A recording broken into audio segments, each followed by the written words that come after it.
திருக்குறளை எழுதி வச்சு உருப்படியா படிக்க தெரியல.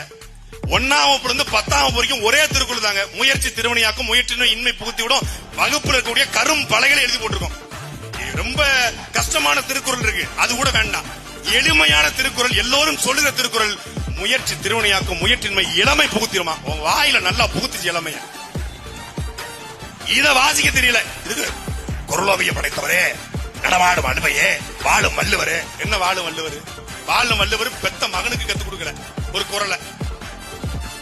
இதுல பெரிய குடும்ப சமீபத்தில் ஒரு நிகழ்ச்சிங்க.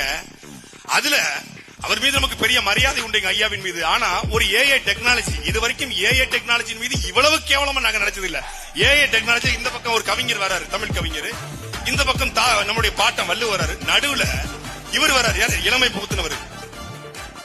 இவர் திருவள்ளுவர் உட்கார்ந்துட்டு இவங்க ரெண்டு பேர்த்தையும் டிஸ்கஸ் பண்றாரு. என்ன இப்ப இளமைன்னு போடவா இன்மைன்னு போடவா, என்னன்னு சொல்லு, நீ சொன்னாதான் நான் போடுவேன். அப்ப அவர் இன்மைன்னு எழுதும் போது இவர் தான் அந்த எழுத்தாணியை பிடிச்சு இளமைன்னு மாத்தி விடுறாரு. ஏய், கால கொடுமடா, கால கொடுமை. தமிழ்நாடு யார்கிட்ட சிக்கிட்டு இருக்கு பாருங்க.